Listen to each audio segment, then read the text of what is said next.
300-400 ತನಕನೂ ಮಾಡ್ಬೋದು.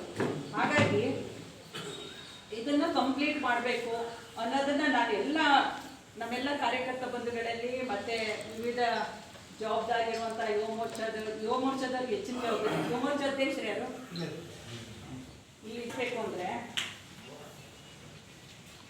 ಸದಸ್ಯತ್ವ ಸಂಖ್ಯೆ ಇಲ್ಲಿ ಬರ್ದಿರ್ಬೇಕು ಅನ್ಕೊಂಡು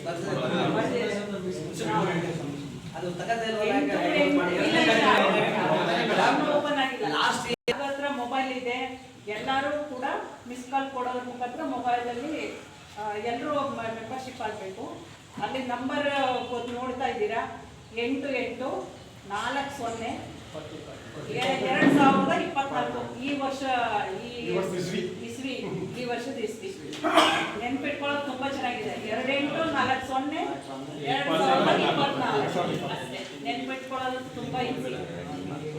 ಅದನ್ನ ಮಿಸ್ ಕಾಲ್ ಕೊಡೋದ್ರ ಮುಖಾಂತರ ಮಾಡಬೇಕಾಗುತ್ತೆ. 2024 ಓಪನ್ ಆಗುತ್ತೆ. 1ನೇ ತಾರೀಕು ರಾಷ್ಟ್ರದಲ್ಲಿ ಮೋದಿ ಅವರು ಚಾಲನೆ ಕೊಡ್ತಾರೆ. 2ನೇ ತಾರೀಕು ರಾಜ್ಯದಲ್ಲಿ ಚಾಲನೆ ಸಿಗುತ್ತೆ.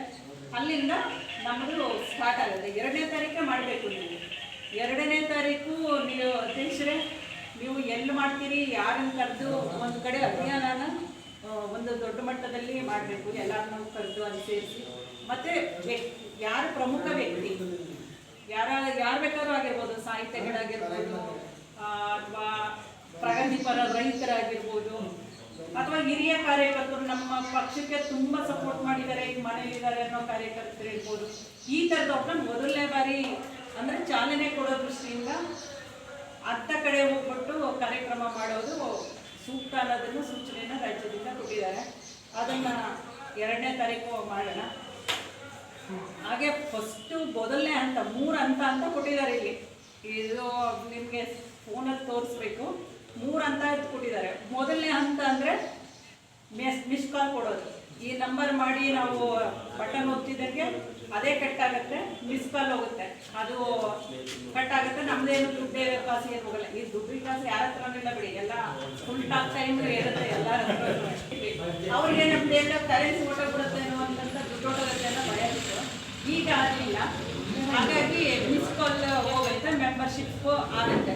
ಅದರಲ್ಲಿ ಎರಡನೇ ಹಂತಕ್ಕೆ ಅಂದರೆ ವಾಪಸ್ಸು ಒಂದು ಸದಸ್ಯತ್ವಕ್ಕೆ SMS ಮೂಲಕ ಸ್ವೀಕರಿಸಿದಲ್ಲಿ ಬಳಸಿ ಅದು ಒಂದು ಇದು ಬರುತ್ತೆ ನಮಗೆ ವಾಪಸ್ಸು, ನೀವು ಸದಸ್ಯರಾಗಿದ್ದೀರಿ ಅಂತ. ಅದನ್ನು SMS ಬರುತ್ತಲ್ಲ, ಆ SMSಗೆ ನಮ್ಮ ಪೂರ್ಣ ವಿವರವನ್ನು ಅಪ್ಲೋಡ್ ಮಾಡಬೇಕು, ಅಲ್ಲಿ ಎಂಟ್ರಿ ಮಾಡಬೇಕು. ಯಾಕೆಂದರೆ ಅದಕ್ಕೆ ನಾನು ಯುವಕರಿಗೆ ಜಾಸ್ತಿ ಕೆಲಸ ಅಂತಂತ ಹೇಳಿದ್ದು. ಯುವಕರು ಮತ್ತು ಸೋಷಿಯಲ್ ಮೀಡಿಯಾ ಅವ್ರದ್ದು ಜಾಸ್ತಿ ಪಾತ್ರ ಇರುತ್ತೆ ಇದರಲ್ಲಿ. ಯಾಕೆಂದರೆ ಹಿರಿಯರಿಗೆ ಅದನ್ನು ಟೈಪ್ ಮಾಡಿ ಅವ್ರದ್ದು ಪೂರ್ಣ ವಿವರ ಟೈಪ್ ಮಾಡಬೇಕಾಗುತ್ತೆ. ಅವ್ರದ್ದು ಊರು, ಹೆಸರು, ಅವ್ರದ್ದು ಸದಸ್ಯತ್ವ ಸಂಖ್ಯೆ, ಈ ಥರದ್ದು ಎಲ್ಲವನ್ನು ಅಲ್ಲಿ ನಾವು ಎಂಟ್ರಿ ಮಾಡಬೇಕಾಗುತ್ತೆ. 3ನೇ ಅಂತ ಅಂದರೆ ಅದು ವಾಪಸ್ಸು ನಾವು ಅದೆಷ್ಟನ್ನು ಕಂಪ್ಲೀಟ್ ಆದಮೇಲೆ ನಮಗೊಂದು ಸದಸ್ಯತ್ವ ಕಾರ್ಡ್ ಅಂತ ವಾಪಸ್ ಬರುತ್ತೆ. ಆಮೇಲೆ ನಮಗೊಂದು ಕನ್ಫ್ಯೂಷನ್ ಇದೆ. ಕಳೆದ ಬಾರಿ ಒಂದು ಮೊಬೈಲಿಂದ ಒಂದೇ ಮಿಸ್ ಕಾಲ್ ಕೊಡಬೇಕು, ಒಬ್ಬರೇ ಮೆಂಬರ್ ಆಗಬೇಕು ಅಂತ ಇತ್ತು.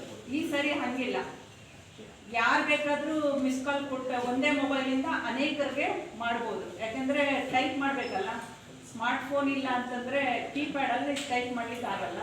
ಹಾಗಾಗಿ ಅವ್ರಿಗೆ ಇದರಲ್ಲಿ ಮಾಡ್ಬೋದು. ಬೇರೆಯವರ ಮೊಬೈಲಿಂದ ಅವ್ರ ಮೊಬೈಲಿಗೆ ಮಿಸ್ ಕಾಲ್ ಬಂದಿದ್ದಾರೆ, ಅದನ್ನು ಪುನಃ ಇಲ್ಲಿಗೆ ಆ ನಂಬರ್ ತೊಗೊಂಡು ನಾನು ಈ ಮೊಬೈಲಿಂದ ಎಂಟ್ರಿ ಮಾಡಿಕೊಂಡು ಮಾಡ್ಬೋದು.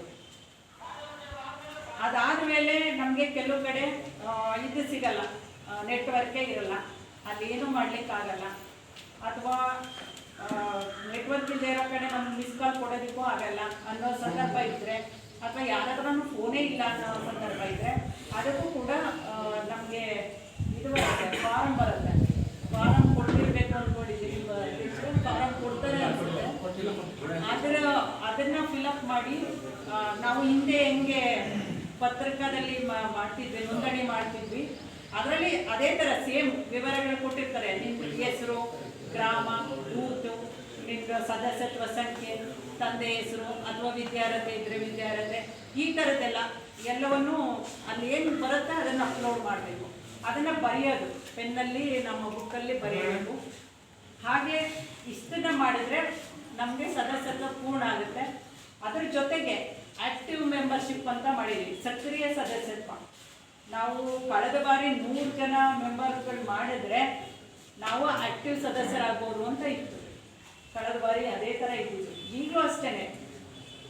ಈಗ ಆ ಥರ ಎಲ್ಲ ಅಂದರೂ ಕೂಡ ಆಕ್ಟಿವ್ ಸದಸ್ಯರಾಗಬೇಕು ಅಂತಂದರೆ, ಆಕ್ಟಿವ್ ಮೆಂಬರ್ಶಿಪ್ ತಗೋಬೇಕಂದ್ರೆ 100 ರೂಪಾಯಿನ ನಾವು ನಮ್ಮ ಆ್ಯಪ್ಗೆ ಅಥವಾ BJP ಆನ್ಲೈನ್ಗೆ ನಾವು 100 ರೂಪಾಯಿ ಕೊಡಬೇಕು. ಯಾರಿಗೂ ಕೈ ಕೊಡೋಂಗಿಲ್ಲ, ಫೋನಿಂದಾನೇ ಕಳಿಸೋಂಥದ್ದು. ನಮ್ಮ ಫೋನ್ ಇಲ್ಲ ನನಗೆ, ಅಥವಾ ನನಗೆ ಗೂಗಲ್ ಪೇ ಏನೂ ಇಲ್ಲ ಅಂತಂದರೆ ನೀವು ಪಕ್ಕದವ್ರ ಹತ್ರ 100 ರೂಪಾಯಿ ನಾವು ಕೊಟ್ಬಿಟ್ಟು ಅದರಿಂದ ಕಳಿಸ್ಬೋದು. ಇದಿಷ್ಟನ್ನು ಮಾಡಿದ್ರೆ ನಮ್ಮದು ಮೆಂಬರ್ಶಿಪ್ಪು ಇದು ಕಂಪ್ಲೀಟ್ ಆಗುತ್ತೆ. ಇದಿಷ್ಟನ್ನು ನಾವು ಹೆಚ್ಚಿನ ರೀತಿಯಲ್ಲಿ ಮಾಡಬೇಕು. ನೋಡೋಣ ಯಾರು ಪ್ರತಿ ಬೂತಲ್ಲಿ ಮನೆಗೆ ಹೋಗಿ ಮಾಡಬೇಕು. ಒಂದು ಉದ್ದೇಶ ಏನಂದರೆ, ಈಗ ನಮಗೆ ಜಿಲ್ಲಾ ಪಂಚಾಯತ್, ತಾಲೂಕು ಪಂಚಾಯತ್ ಚುನಾವಣೆ ಬರ್ತಾ ಇದೆ. ನೆಕ್ಸ್ಟು ಆಗಲ್ಲ, ಉಳಿಸ್ಕೊಳಕ್ಕಾಗಲ್ಲ. ಹಾಗಾಗಿ ಕೋರ್ಟ್ ಕೂಡ ಕೇಳ್ತಾ ಇದೆ, ಯಾಕೆ ಇನ್ನೂ ಚುನಾವಣೆ ನಡೆಸಲಿಲ್ಲ, ಇಷ್ಟು ಡಿಲೇ ಆಯಿತು ಅಂತ ಕೋರ್ಟ್ ಕೂಡ ಕೇಳಿದೆ. ಹಾಗಾಗಿ ಕಾರಣಕ್ಕೆ ಚುನಾವಣೆ ಮಾಡೋ ಸಾಧ್ಯತೆ ಹೆಚ್ಚಿದೆ. ನಮಗೆಲ್ಲರಿಗೂ ಒಂದು ಒಳ್ಳೆಯ ಅವಕಾಶ ಈಗ ಪಕ್ಷ ಕಲ್ಪಿಸ್ಕೊಂಡಿರೋದು ಅಂದರೆ, ನಾವು ಚುನಾವಣೆಗೆ ಹೋಗ್ಬೇಕು ಅಂತಿದ್ದೀಗ. ಈಗ ನಾನೇ ಜಿಲ್ಲಾ ಪಂಚಾಯತ್ ಚುನಾವಣೆಗೆ ಹೋಗ್ಬೇಕು ಅಂತ ನನ್ನ ಮನಸ್ಸಲ್ಲಿದೆ. ನನ್ನ ಹುಲ್ಲಳ್ಳಿ ಕ್ಷೇತ್ರ, ಹುಲ್ಲಳ್ಳಿಗೆ ಹೋಗ್ಬೇಕು. ನಾನು ಸುಮ್ಮನೆ ಬೀದಿ ಸುತ್ತಿದ್ರೆ ಏನಂತಾರೆ, ಯಾಕೆ ಇವಳು ತಲೆಗಿರೋದಿಲ್ಲ, ಸುಮ್ಮನೆ ಬಂದು ಎಲ್ಲರ ಮನೆಗಳಿಗೂ ಹೋಗ್ತಾ ಇದ್ದಾಳಲ್ಲ ಅಂತಾರೆ. ಯಾಕೆಂದ್ರೆ ನಾವು ಮೊದಲಿಂದ ಹೋಗ್ತಾ ಇದ್ರೆ ಏನಿಲ್ಲ, ದಿಢೀರಂತ ಹೋದ್ರೆ ಇದ್ಯಾಕೆ ಹಿಂಗೆ ಓಡಾಡ್ತಾ ಇದ್ದಾರೆ ಅಂತ ಹೇಳ್ತಾರೆ. ಇನ್ನು ಕೆಲವರು ಚುನಾವಣೆಗೂ ಉದ್ದೇಶ ಇಟ್ಕೊಂಡು ಬರ್ತಿದ್ದಾರೆ ಅಂತ ಹೇಳ್ಬೋದು. ನಮಗೆ ಇದೊಂದು ವರ್ಣ ಅವಕಾಶ ಇದೆ. ನೆಕ್ಸ್ಟ್ ಚುನಾವಣೆಗೆ ಹೋಗ್ತೀವಿ ಅಂದರೆ, ಚುನಾವಣೆಗೆ ಹೋಗ್ಬೇಕು ಅಂದ್ರೆ ನಮಗೆ ಈಸಿ.